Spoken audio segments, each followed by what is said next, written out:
De nouveau, Wallah, on est, beaucoup d'entre nous, on ment. La preuve, on aime le prophète, c'est pas les semaines. Oui, tout le monde. Mais quand il te dit ne fais pas ci, ne fais pas ça, attention, kada, c'est un autre discours. Donc, de nouveau, le comportement entre dans déjà le premier pilier de l'islam, vis-à-vis d'Allah et de son prophète. Deuxièmement, la prière. Ah, la prière, les chéris, qu'est-ce que j'ai dit tout à l'heure? La salata. Ça veut dire que normalement, écoutez-moi bien, logiquement, si tu viens prier, si tu sors et quelqu'un te marche sur les pieds, ou bien donner un coup de pied à tes chaussures, parce que il a glissé ou bien tu sors dehors et il te sert devant la porte, ou bien tu vas sortir du stationnement et, par exemple, tu as bloqué avec la voiture, qu'est-ce que tu es censé faire? Ah, ça c'est des belles réponses. On patiente. Et la vraie, c'est laquelle? Ça, c'est ce qu'il y a dans les livres. Moi, je veux la vraie. Voilà, on va peut-être l'insulter. On va dire, mon sébat, c'est moi que tu pousses, etc.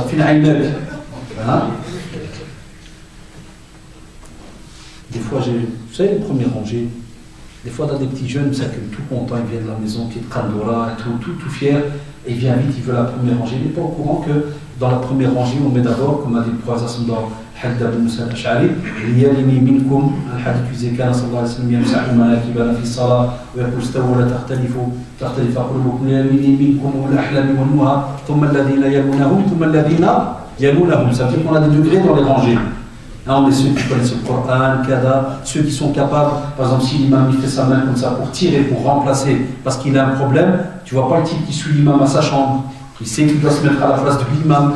Vous voyez tout ça, c'est des règles. Mais des fois, tu peux trouver un enfant qui est tout content, il vient à la première rangée et il se met comme ça debout. Et des fois, tu vois des personnages qui font Ja'laoula.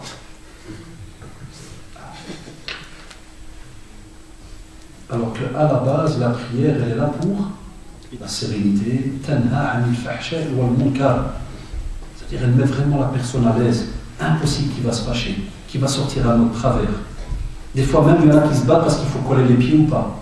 Vous savez, chez le ulama, il y a fait une divergence. Moi, j'ai assisté au cours pendant plusieurs semaines avec Cheikh Ben Jibril, il nous donnait cours de le faire. Et on arrivait à ce chapitre-là. Chez certains mashayikh, donc de madhab de Hanabila, ils te disent par exemple que Hadou bin al-Malak wal Aqdam, Hadou, ça veut dire seulement approcher, effleurer. C'est pour ça que beaucoup de mashayikh saoudiens, des fois tu pries à côté d'eux, ils ne collent pas les pieds. Wallah, même ils collent son pied. Wallahi. Et Cheikh Ben Jibril, il nous disait, au cours, il nous disait, chez nous, du moment que tu approches ton pied, il a même fait la remarque là, ceux qui viennent, ils frappent. Tu sais, des jeunes, ils viennent, machallah, ils collent. Tu ne colles pas, t'es un hadou, t'es un ennemi. Chaque fois qu'il se lève, il vomit pas. C'est bien, on doit, parce que la plupart des savants nous disent qu'on met les pieds l'un contre l'autre. Mais est-ce que ça doit être une occasion pour que la haine commence entre toi et celui-là qui est à côté, la preuve dès qu'il termine ça à la maison, il te regarde. C'est possible, parce que cela, elle a une fâche à mon cas. Donc c'est impossible que tu me regardes énervé alors que tu viens de terminer une prière. C'est pas logique. Des fois, j'ai déjà remarqué, par exemple, une fois je suis rentré en retard à Merkez, et je vois qu'il y a des jeunes, ils rentrent nouveau, ça se voit, et par exemple, quand il fait Allah Akbar, il fait comme ça. Une fois, je suis rentré, parce que ceux qui connaissent le centre islamique, dès que tu rentres, machallah, on rentre par derrière. Donc tu vois tout, tu vois la dernière rangée. Et des fois, tu vois des vieux, ils sont comme ça, tu vois un jeune comme ça. Tu sais, Mia et tout. Et au moment où je m'approche, des fois, je vois des personnages qui sur le genou, il tient un gars, et je ne sais même pas commencer la prière parce que je rigole. Et je dois m'arrêter, je suis derrière. Une fois même, un vieux m'a dit c'est Haddash, sonne, jamais. Il a regardé, regarde, tu vois, parce qu'il a mis le hajj qui a mis le temps, et le jeune, il tient à même. Combien ne sortent pas de la prière encore plus énervés qu'au moment où ils sont entrés dans la prière. Donc la prière joue normalement sur le comportement.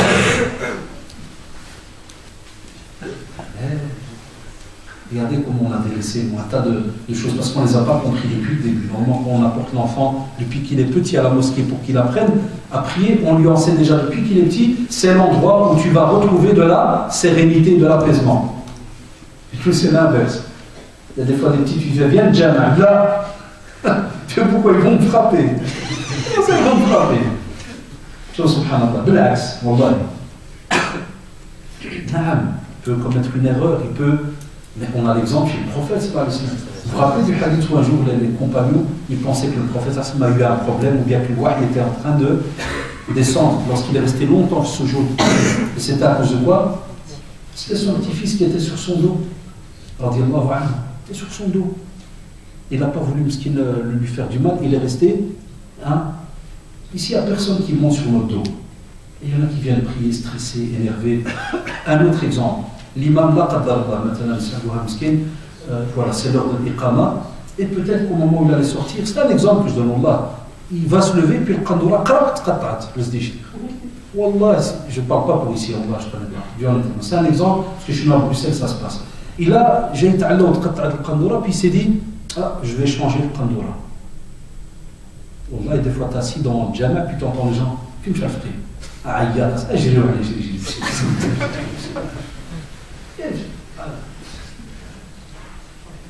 alors que logiquement, dans la mosquée, tu es tellement apaisé, puis il se peut que tu remarques même pas que l'imam n'est pas encore là.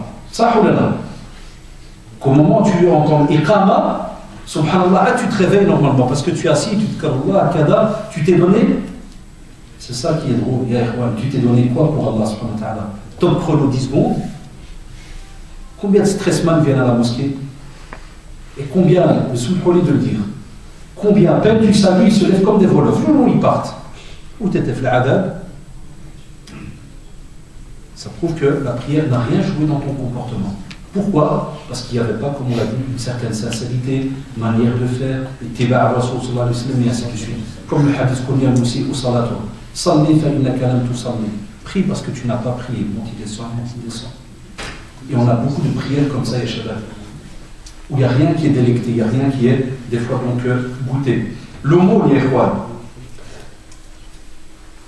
Et pour terminer, c'est vrai qu'avant de revenir, ça me rappelle, je l'avais noté, subhanallah, le hadith d'Ammar ibn Yasir, radiallahu anhu, il est rapporté par l'imam Ahmed, qui te dit que certains de leurs prières, wallah, ils ne gagnent même pas son 10e, son 9e ou bien son 8e, jusqu'à ce que le prophète dans le hadith a atteint la moitié du bénéfice. Et d'autres, elles ne dépassent pas le premier ciel, elle est rejetée directement sur la personne. C'est-à-dire qu'elle n'a rien changé chez la personne. Le hadith, il est important celui-là. L'aumône, la même chose. L'aumône, subhanallah, elle joue un jeu incroyable dans le comportement de la personne. Incroyable et incroyable. Et la preuve, subhanallah, pourquoi est-ce qu'on parle de pauvreté et de manifestations dans les pays musulmans et de je ne sais quoi, au Kada et ceci ou cela? Parce que justement, on a un problème avec l'argent. Et regardez la beauté, la clémence d'Allah subhanahu wa ta'ala, il a imposé à ces êtres humains que lui-même a créés, il sait de quoi ils sont capables, il leur a imposé l'aumône pour leur dire, Ya Abdallah, je sais que tu es capable de ne pas donner, parce que tu aimes l'argent. Al-mal wal banoun. Ils sont aimés, c'est une zina, ça ou là, ils sont aimés par l'être humain. Et alhamdulillah, comme dit certains savants, qu'Allah subhanahu wa ta'ala a rendu obligatoire la zakat. Sinon, là, certains, même la zakat, vous le savez, ils ne la donnent pas. Elle joue dans le comportement vis-à-vis de quoi? L'avarice. Choc. Il y a des gens, là, ils ne donnent rien. Elle joue par rapport au cœur et les sentiments vis-à-vis de l'autre, du pauvre. N'est pas croyant celui qui dort le ventre plein alors que son voisin a le ventre vide. Regardez la zakat. De nouveau, combien de fois les gens nous appellent, rien que pour nous dire, jamais ils nous appellent au centre pour nous dire, c'est quoi le but de la zakat, masha'Allah? Là, souvent, c'est, vous êtes sûr que c'est 2,5%? Je dis, qu'est-ce que tu veux? Je dis 2,2%. Et comme un jeune m'a appelé, m'a dit, monsieur, j'ai calculé ma zakat, j'ai sorti, je l'ai mis en poche, et par exemple, je l'ai perdu. C'est tout, alors c'est bon, parce que j'avais l'intention de la donner. Parce qu'il ne s'est mis, c'est bien. Et si je te dis que tu dois la ressortir 2 fois, mais tu l'as fait pour qui? Tu as purifié, tu as enlevé les saletés, comme on dit. Subhanallah. Rien que la zakat, elle t'apprend à penser aux autres, elle t'apprend à compatir avec les autres, elle t'apprend à remercier Allah subhanahu wa ta'ala par rapport à tous les bienfaits que tu as eus. Et il y a bien d'autres aumônes. Il y a un beau hadith rapporté par Tirmidhi qui vous dit que quand tu souris. Écoutez à ceux qui des fois nous diraient je n'ai pas d'argent. Quand tu souris à ton frère, c'est une aumône. Que tu ordonnes le convenable ou tu interdis le blâmable, c'est une aumône. Que tu indiques la route à quelqu'un, c'est une aumône. Que tu verses de l'eau dans le seau de celui de ton frère est une aumône. De retirer une chose qui gêne sur la route, c'est aussi une aumône. Que tu vois à la place de quelqu'un qui ne voit pas bien, c'est aussi une aumône. Et la meilleure des aumônes est la bouchée que tu mets donc dans la bouche de ton épouse. Regardez combien de sadaqat il y a moyen de faire. Ça c'est pour qui? C'est pour ceux qui des fois n'ont pas l'argent pour donner par exemple donc la zakat. Et il y a l'autre hadith qui nous dit hadith très connu de ceux qui sont venus se plaindre chez le prophète, ça se dit, Rasulallah, on n'a pas d'argent, on n'a pas les moyens, et les riches ils nous ont dépassés parce qu'ils donnent, ils ont de l'argent. Qu'est-ce qu'il leur a demandé de dire? Zed, Allahu Akbar. Il leur a demandé d'invoquer. Après ils sont revenus, parce que les riches ils ont commencé à le faire aussi. Qu'est-ce qu'il a fait? Le prophète leur a dit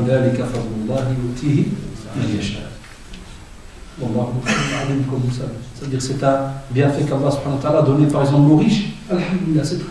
C'est bien.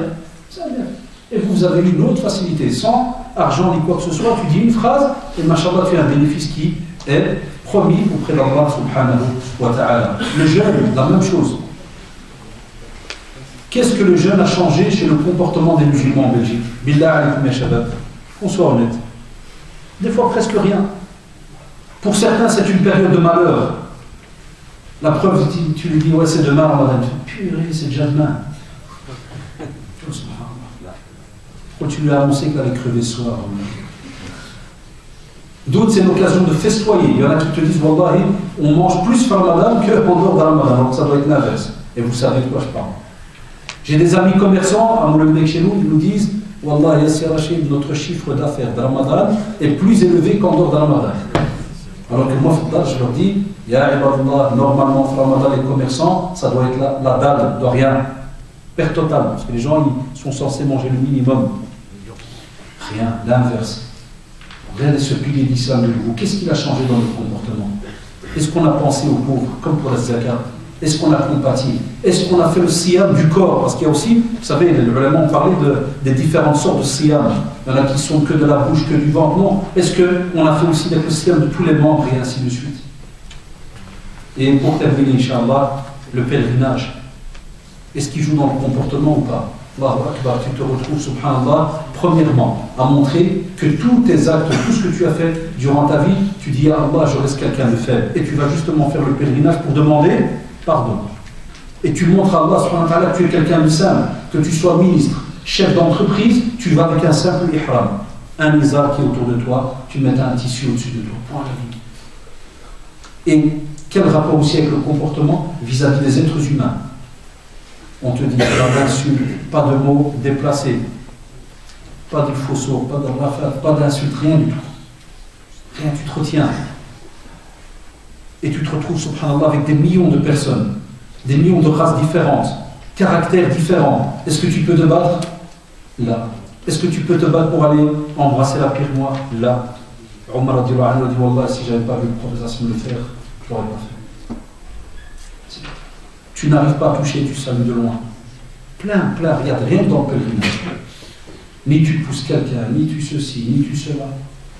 Donc regardez, comme vous l'avez remarqué, Shabab, même les piliers de l'islam que vous avez tous reconnus, vous avez tous, alhamdulillah, et vous essayez tous de les mettre en pratique au fur et à mesure, wallahi, sachez qu'ils vous aident aussi donc dans votre comportement. Aujourd'hui, vous avez remarqué, ce n'est que l'introduction générale sur qu'est-ce que pour nous, le comportement de l'islam, et Inch'Allah, dans les prochaines rencontres, Inch'Allah, on fera, donc, et on choisira avec les frères différents comportements et droits que l'on a donc en tant que musulmans.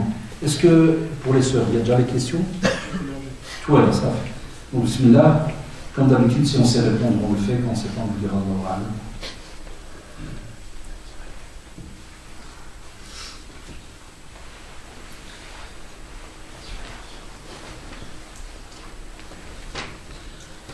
Si on a des fréquentations de longue date, mais qui sont mauvaises, quelle est la meilleure, donc, quel est le meilleur moyen de s'en détacher? Alors, ou alors peut-on continuer à les fréquenter?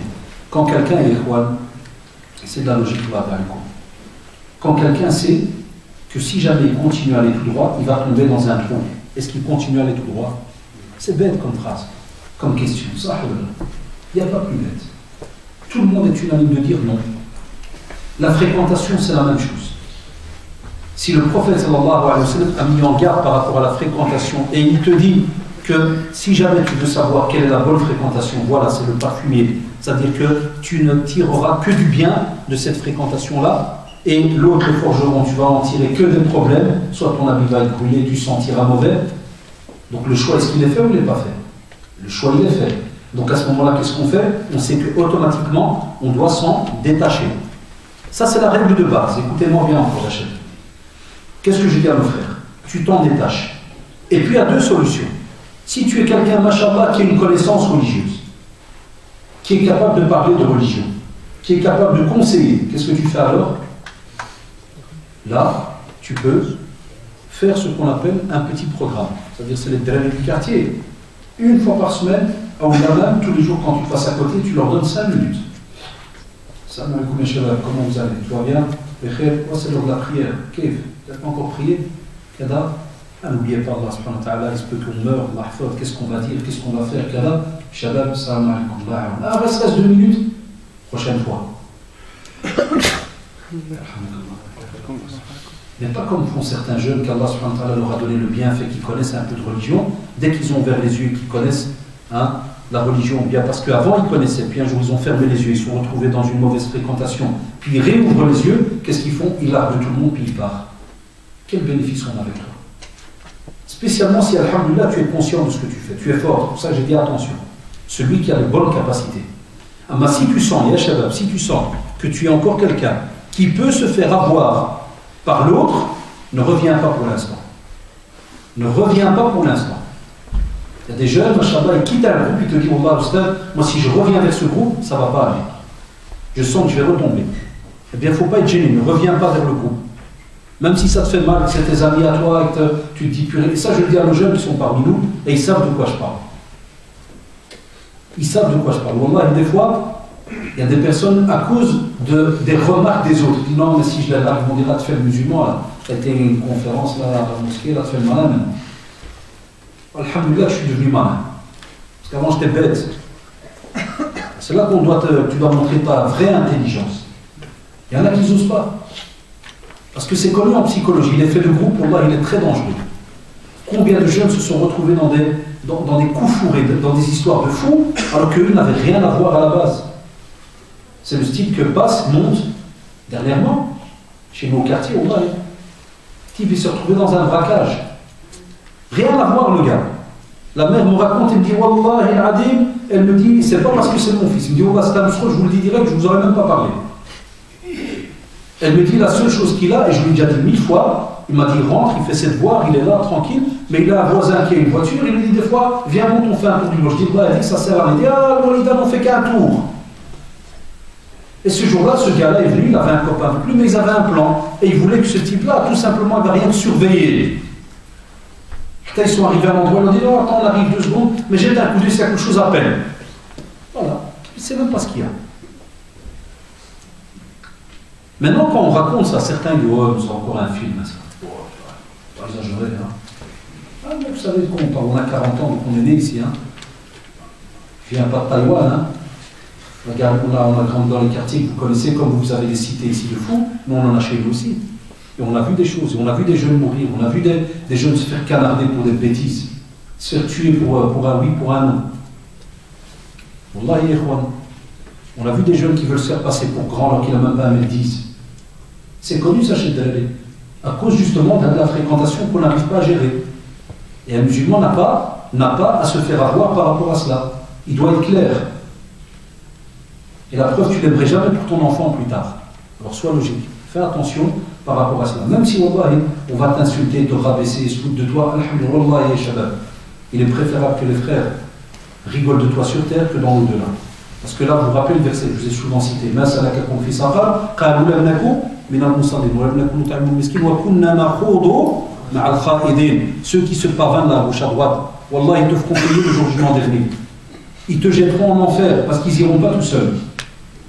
Voilà pourquoi on dit à nos jeunes, je ne comprends pas pourquoi nos jeunes aujourd'hui, le seul rêve c'est l'argent, la voiture, les filles, bien habillées, point à la ligne. C'est comme ça qu'ils veulent le paradis? Impossible, impossible. Laquelle tu peux avoir tout ce que je viens de dire dans le halal.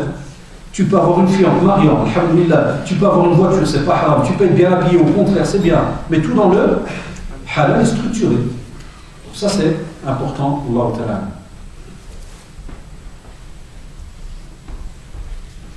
Si l'enfant a dépassé 7 ans sans éducation dans la religion, comment faire pour rattraper le temps perdu? Il y a toujours moyen de rattraper. Et spécialement quand ils sont encore jeunes. Ici, c'est parce qu'on parle de quelqu'un de jeune.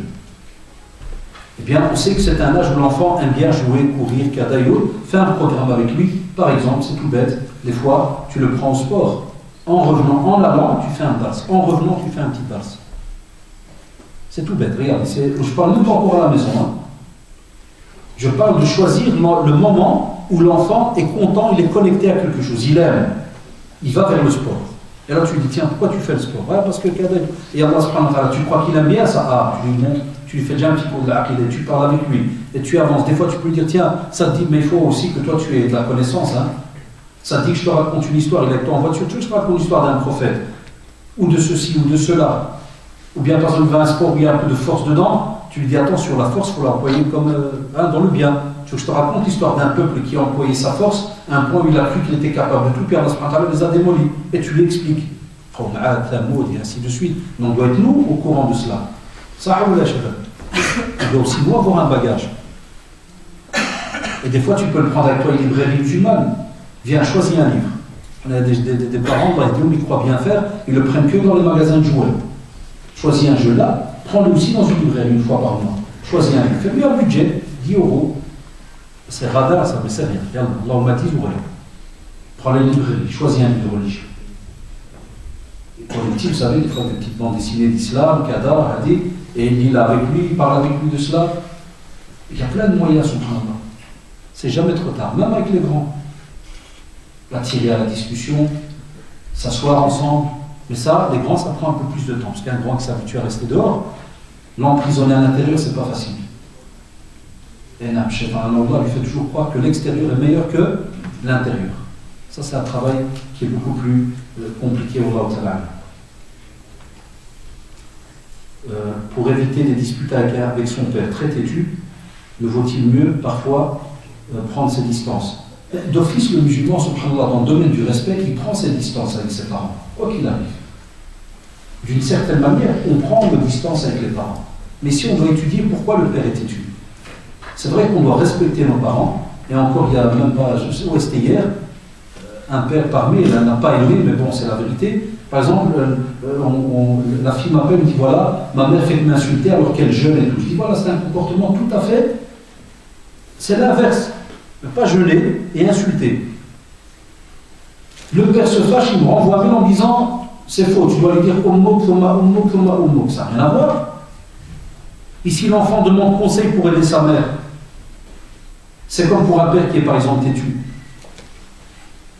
Il y a des gens qui te font là, il est comme ça, son père il est comme ça. Alash, pourquoi khalé?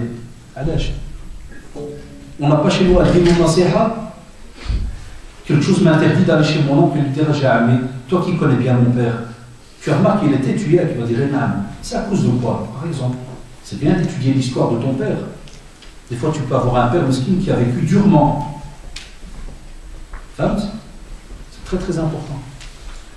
Les jeunes qui commencent à partir, hein, profitez de la prière de la Asar, Inch'Allah. Vous allez patienter. Je sais qu'il y en a qui vont peut-être sur le tas sûrement, hein, mais patientez. Il reste peut-être même pas 20 minutes. Il y a pour le Maghreb, c'est à quelle heure? Hein? Ça va un petit maximum. Hein, donc c'est plus. Vous avez donné une belle petite après-midi à terminer le bénéfice. Donc on vous dit à ce moment-là, hein, c'est bien de se poser des questions, de se demander, de se dire tiens, pourquoi mon père est têtu? Explique-moi, ami, c'était quoi l'enfance de mon père? Des fois, tu as des pères, c'est vrai, ils ont grandi dans les coups. Ou bien ils ont grandi dans la dureté. Depuis qu'il est petit, il travaille. Moi, des fois, je demande à mon père, c'était quoi? Tu étais petit, tu allais à l'école, tu allais à l'école? Il dit non. Puis, à l'âge de 7 ans, je surveillais les vaches et les moutons. À 15 ans, j'étais déjà dans les champs. 18 ans, j'avais déjà fait 5 métiers. Jardinier, cada, ceci, cela, partout. Donc tu crois que c'est une vie facile?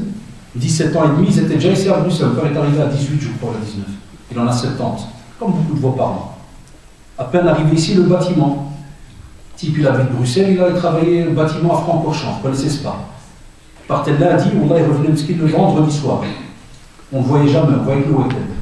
Et encore le samedi, à cause du bug, de rhumatisme et tout, type, il dort toute la journée, mesquin. Ça, c'est un peu normal que ton père, alors quand toi tu grandis, tu sens qu'il n'a pas facilité à parler, ou ceci ou cela. Ça cause des générations. Ah, maintenant, certains jeunes parmi vous, ils ont plus ce problème-là. Ils ont peut-être d'autres petits problèmes, mais ça ne peut pas être quelque chose qui devient un automatisme chez nous. Ma mère est têtue, on ne parle plus. Mon père est têtu, on ne parle plus. Là, apporte-lui aussi. Qu'est-ce que tu fais aussi pour le rendre détêtu? Mais ça n'existe pas, mais comment tu le détêtises? Est-ce que tu vas pour des fois un petit cadeau? Est-ce qu'on le fait, nous les jeunes? Hein? Tu vas chez le Walida, tu dis à Walida, c'est quoi son numéro de Khamis? C'est quoi son numéro? Pour 56. Ah, tu vas, machallah, à la librairie, tu achètes un, tu fais un bel emballage, tu dis à Walida, voilà, tu vas sur le lit, tu lui dis c'est de ma part, ce qui va m'être encore gêné, ou bien au contraire, tu fais à Walida, bismillah, c'est un cadeau, même si des fois il y a des parents qui n'aiment pas montrer les sentiments, mais on va à l'intérieur de lui, il est fier comme un pou, ça arrive, il en casse tout seul. C'est un pou qui trouve une tour. Vous ne savez pas ce que c'est, vous, hein? Il est heureux, tout content, mais il ne va peut-être pas vous montrer, spécialement l'ancienne génération, il ne montre pas les sentiments. Mais à l'intérieur, parce qu'il est farhan. Et les jeunes, ils ont de l'argent, ils savent de quoi je parle. Il y a de l'argent, ils savent de quoi. Quand ils veulent, Allah, ils ne pas. Est-ce que nous, on fait ça avec les parents? Tu sais que ton père, il a une voiture. Où sont les jeunes qui, des fois, samedi matin, ils prennent 2 seaux, il appelle des copains, venez, on va dans la voiture de Walid. Il y a plein qui ne le font pas. Et que tu dis, il faut avoir un carouage à 4 €. Hein. C'est pas l'affaire de carouage. C'est les gestes que tu fais et qui vont faire plaisir à ton père. Parce qu'on sait que, par exemple, nos parents, ils n'aiment pas beaucoup le carouage. Ils ont toujours été habitués à laver à la main. C'est leur plaisir. Fais-lui ce plaisir-là. Il y en a plein qui font rien de tout ça. Ouais, tu dis, ouais, mon père, c'est entendu. Ouais, ben. Mais il y a des jeunes qui ont raison. Il faut avoir des parents, là, je vous dis ça, là, tu peux faire tout ce que tu veux, c'est son caractère, là. Il est comme ça psychologiquement.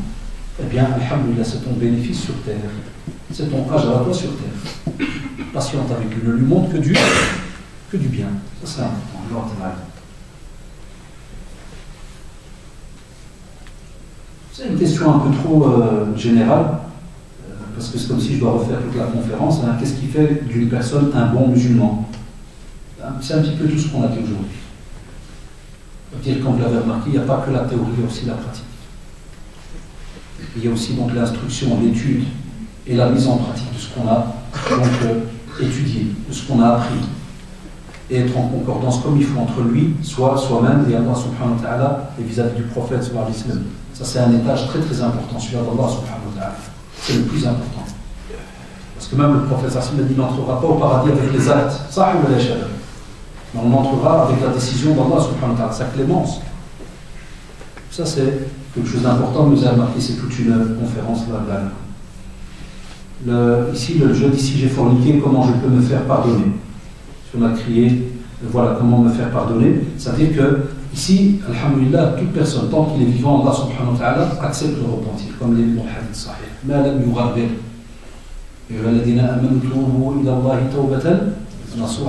C'est-à-dire revenez vers Allah subhanahu wa ta'ala, c'est une condition du repentir, c'est de revenir d'une manière sincère et on regrette amèrement et on ne revient pas refaire l'acte. Si c'est un problème avec une personne, on demande pardon. Mais tu dois te repentir sincèrement. Parce que si tu ne te repens pas sincèrement, déjà tu peux avoir le châtiment d'Allah subhanahu wa ta'ala sur terre ou dans l'au-delà.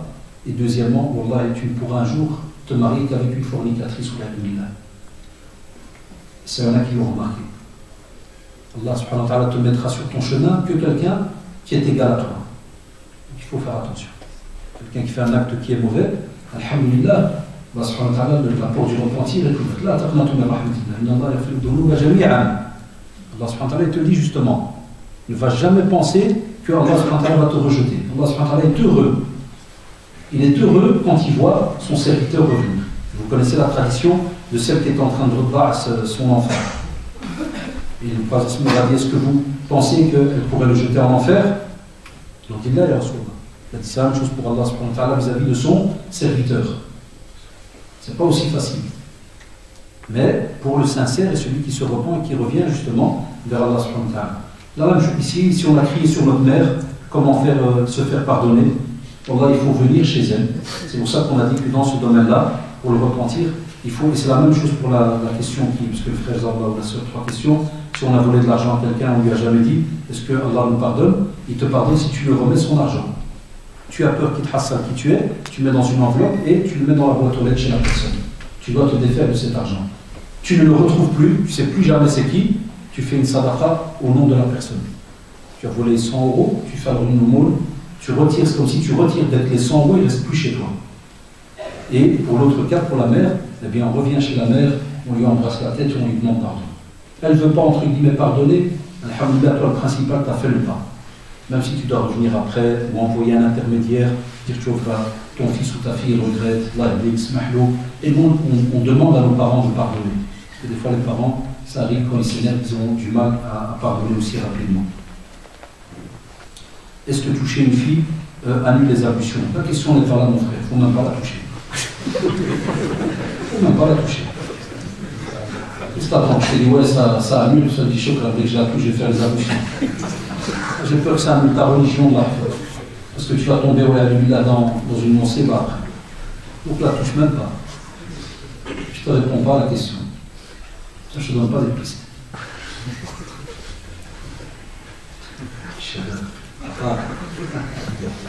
Tout ce qui est... C'est peut-être pour le serrage de main, non? Pardon, ah bien, nos jeunes, quand ils me mettent ce que toucher une fille, ouais.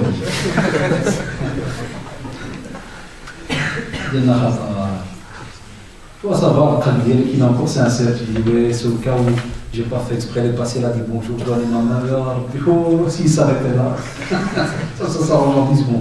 À la couliha, ça n'annule pas les ablutions, sauf s'il y a eu écoulement de quelque chose, un plaisir ou autre, comme vous le savez. Donc il y a un liquide qui est sorti, un liquide pas spécialement spermatique, parce que si c'est spermatique, on doit se laver. L'autre liquide qui est plus fin, transparent, doit faire des ablutions. Hadith qu'on est derrière de l'anneau, cela, les parties intimes, et on fait donc les ablutions. D'accord? Donc là, le conseil plutôt, c'est on ne touche pas, on ne s'amuse pas, ni quoi que ce soit. Le mariage est justement à vie pour ce genre de choses-là.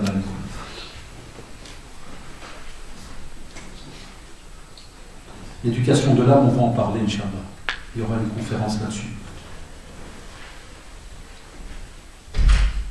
Quelle est l'avis de l'islam sur le chômage volontaire et en plus travailler en noir? Donc ça, chaque fois que je viens ici, on me la pose. Je pense qu'il y a un problème à Liège de travailler en noir. En fait, ça fait 2 fois déjà qu'on la demande. Soyez logique, pourquoi on l'appelle travail au noir s'il est tellement beau et brillant? Pourquoi?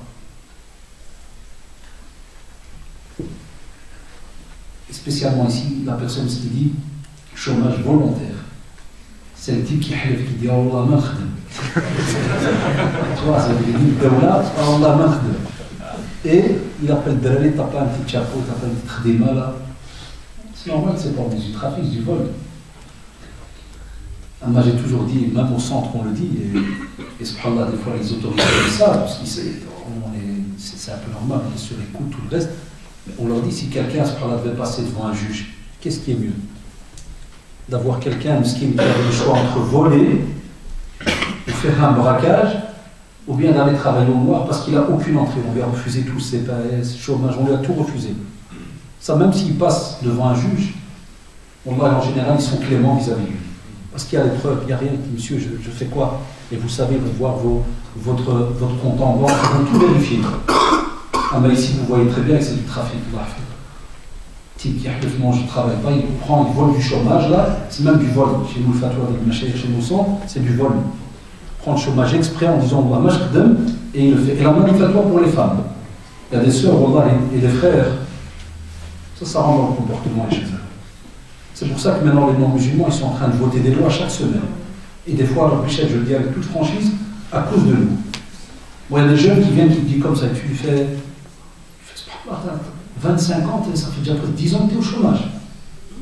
Les jeunes qui ont 28, 29, tu ne vas jamais travailler de ça. Comment tu fais? Enfin, moi, quand j'ai une convocation, je m'habille en pakistanais, je mets le bazar et tout, je roule un peu le gars, et je rentre. Je fais bonjour madame, c'est pour le travail. Moi je mens là, j'exagère. C'est l'islam, ça rien. Ou des sœurs qui avouent que quand elle est convoquée pour ce qui s'inscrit au chômage, mais elle dit non, là, je ne vais jamais travailler de ma vie. Mais quand elle est convoquée, elle va, alors elle te met par exemple un long voile, ou bien un niqab et tout, puis elle va dire bonjour, c'est pour l'offre d'emploi. Déjà, non, c'est ok, voilà, je vais retourner chez vous. T'as l'islam?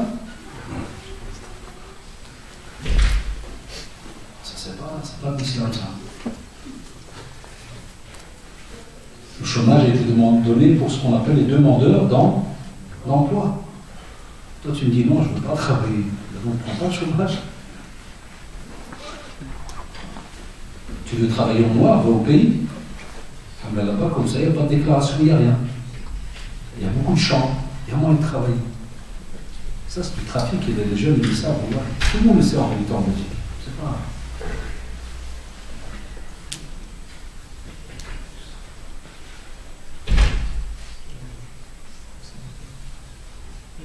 Je vais voir à la fin parce que je n'ai pas bien compris.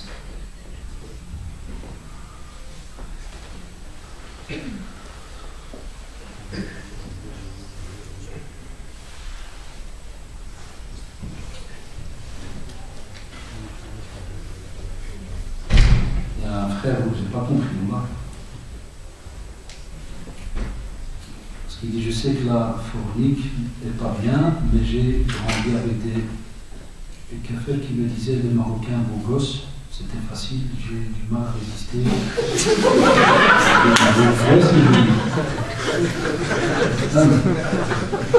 Il dit que Adam Skin n'arrive pas à se retenir lui-même. Ça veut dire que tellement on n'arrête pas de lui dire que le Marocain, machallah, c'était un beau gosse, qu'il te dit voilà, seras-tu capable de répondre à cette question toi-même le jour du jugement dernier? Hein? C'est pour ça qu'ils disent que Marocain, ça rime avec requin. Ils ont cru, même les fatwas, ils ont cru. Même pour vous dire, ya shabab, on prend toujours les questions d'une manière sincère. Et c'est vrai que chacun a sa manière d'écrire, d'expliquer un sentiment à la seconde. Si on revient maintenant au sérieux, moi il a un peu réveillé les frères, certains après 2 heures, ils commencent à s'endormir, mais il peut avoir raison en vérité. Quand quelqu'un, subhanallah, et vous allez voir qu'il y a moyen de prendre cette question très très sérieuse, elle peut être mise en pratique pour les garçons et pour les filles.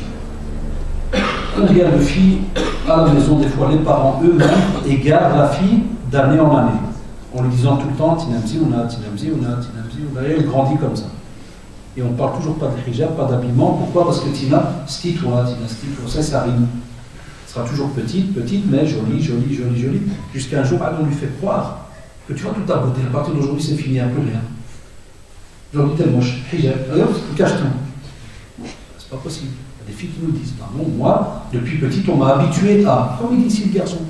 Et tu dis, moi j'ai grandi des fois avec une salade, des autres, chaque fois on me dit, ouais, t'es un beau gosse, on m'attire. Ça, c'est le travail de l'âme qu'on a expliqué tout à l'heure. C'est parce qu'on lui a pas, ou il n'a pas appris depuis petit, quels sont les châtiments parfaits si on transgresse une loi. Si on transgresse, on commet une injustice vis-à-vis de soi-même. Est-ce que quand les enfants sont petits, est-ce qu'on a des exemples qu'on leur donne? Des fois c'est peut-être bête, Yahouan. Tu vois le four là dans la cuisine. Des fois là tu peux donner un cours sur Jahannam pendant que tu prépares un œuf. Ça peut être étonnant. Même une maman peut le faire. Tu amènes l'enfant pas loin du four, tu dis qu'est-ce que t'en penses? C'est chaud ou c'est pas chaud? C'est très chaud. Si jamais on fait du mal, ça sera pire que ça. Le prophète il a parlé justement du feu qu'il y a sur terre. Il n'y a rien en comparaison de ce qu'il y aura dans le delà. C'est à ça que le jeune qui m'a dit cette question doit penser. Pas aux phrases que les gens lui disent beau gosse, et puis comme il a raison, alors il se fait attirer, et comme vous savez, Satan il vient, il te gonfle un peu, tel type le beau gosse et compagnie, et puis tu réponds aux attentes de la personne qui veut tomber au là dans ce péché qui est immense. Mais le jour du jugement dernier, on va le joloud. Tu vois, c'est cette peau. Elle va tellement être châtiée qu'elle disparaît, et puis Allah subhanahu wa ta'ala redonne l'ordre, et elle revient. chaque fois. C'est énoncé, ben, c'est pas donné à n'importe qui. Sans oublier pour les fornicateurs, qu'est-ce qu'ils boiront. Il reste dans le respect, hein, je ne vais pas rentrer dans, c'est pas le sujet d'aujourd'hui, mais il y a des châtiments de l'ahfad, comment ils seront suspendus, ceci, cela, il y a des, comme une forme d'entonnoir. Vous avez déjà vu ces hadiths-là, il y a des châtiments incroyables. C'est à ça que nos jeunes doivent penser avant de mettre la main dans quelque chose. Est-ce qu'on sera capable de supporter cela? Mais ça, de nouveau, c'est ça qui est dommage. Ça demande un travail qui a normalement dû être fait depuis un petit temps, pas la dernière seconde. Et de nouveau, ça montre que ce frère manque de bonne compagnie, manque d'amis qu'il faut. Et troisièmement, ça montre aussi qu'on a des fois des jeunes qui, je ne sais pas pour quelle raison, leur mariage est retardé. Il y a des parents qui retardent les mariages. Moi, j'ai des jeunes qui se plaignent depuis des années, ils m'appellent, ils me disent, monsieur, j'ai 25 ans, Wallah, j'ai un travail. Mon père, il me dit, non, pas encore, tu as fait 30 ans que tu travailles. D'autres qui disent à leur fils, non, quand tu auras travaillé pour moi quelques années, avec ça, tu peux faire ta vie. J'entends de tout au bureau. C'est normal que le jeune, à ce moment-là, si jamais il n'a pas une foi qui a été travaillée comme il faut, qu'est-ce qu'il fait? Vous savez, il lâche prise. Le premier qui vient, qui lui tourne autour, il part avec. Pour ça qu'on a aujourd'hui plein de parents qui pleurent après. Je fais mon fils Mchama Saraniya ou Mchama, je sais pas qui fait partie. Parce qu'il y a des freins tous les jours. Ça, c'est le sujet que vous connaissez. C'est pour ça qu'on en a parlé, qu'on en a fait un colloque et qu'on n'y revient plus à de la problématique, comme vous avez remarqué, des mariages et compagnie. Et à ce moment-là, les jeunes, comme la foi n'a pas été travaillée comme il se doit, vous comprenez, vous avez maintenant la preuve. C'est pour ça que je dis, une question au début, c'est vrai que ça peut faire un peu rigoler à la seconde, mais quand on la reprend au sérieux, c'est un secours, c'est un appel que le frère a fait ici. Wallah, c'est un secours. C'est le frère qui veut vous dire, voilà, Wallah, je suis rentré dans un cercle vicieux. Un point où je ne sais plus dire non. Parce que c'est vrai, il n'a pas tort, Wallah, et les jeunes nous racontent ceux qui se sont repentis, ils te disent sortir, wallah, de la fornication, là c'est pas facile. C'est un plaisir, et spécialement quand il est rajouté à de l'ignorance, c'est pire.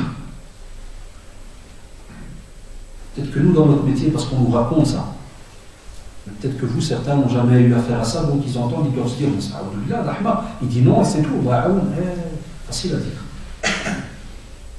C'est comme pour le drogué, c'est comme pour le voleur, tout le monde pourrait dire, mais qu'il arrête de droguer, qu'est-ce qu'il est en train de faire? Non, il y a des choses, dès que c'est rentré dans l'ordre, dans les veines, tu ne sais plus enlever.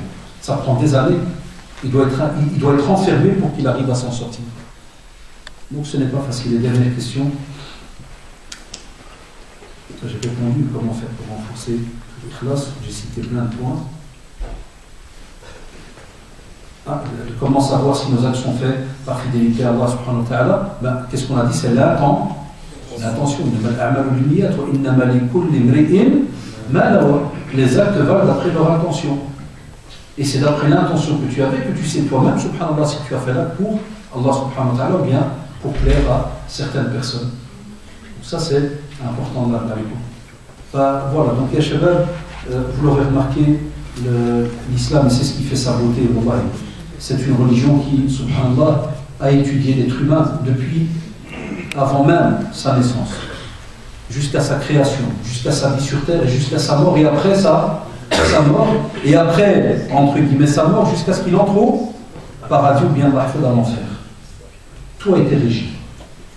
Mais ce qui est beau, les shabab, et vous l'aurez remarqué avec l'introduction d'aujourd'hui, on nous a donné, Allah subhanahu wa ta'ala nous a donné, par le biais de son prophète Mohammed sallallahu alayhi wa sallam, tous les outils pour mener à bien ce voyage. Parce que c'est un voyage à long terme. On ne sait jamais quand est-ce qu'on va arriver. Un voyage sur terre, tu sais que tu vas à telle ville, tu as un GPS, si tu dis que tu arrives à 13h. Mais est-ce que tu es sûr d'arriver à 13h? Ou même sur terre. Il y a ce qu'on appelle des imprévus. Le meilleur est celui qui a pris avec lui des provisions. Parce qu'il se dit on ne sait jamais. C'est pour ça qu'une des meilleures des provisions qu'Allah nous a montré, c'est la crainte d'Allah subhanahu wa ta'ala, et comme a dit le prophète sallam. Ne sous-estimez aucune bonne action dans votre comportement, même pas une petite action. La preuve, il a dit, vous voulez vous éviter l'enfer, wallahi, même si vous donnez en aumône que la moitié d'une date, il se peut que le jour du jugement dernier, tu la retrouves, c'est elle qui te mettra, Inch'Allah, un frein pour ton entrée au paradis, avec la volonté d'Allah subhanahu wa ta'ala. اللهم أرنا الحق حقا وارزقنا اتباعه وأرنا الباطل باطلا وارزقنا اجتنابه اللهم اهدنا فيمن هديت وعافنا فيمن عافيت اللهم إنك عفو كريم تحب العفو فاعف عنا. اللهم إنك عفو كريم تحب العفو فاعف عنا. اللهم اهد شبابنا، اللهم اهد شبابنا، اللهم اغفر لوالدينا، اللهم اغفر لوالدينا، اللهم اغفر لمشايخنا، اللهم اغفر لمشايخنا. سبحان ربك رب العزة عما يصفون وسلام على المرسلين والحمد لله رب العالمين. وجزاكم الله. ولا prochaine fois.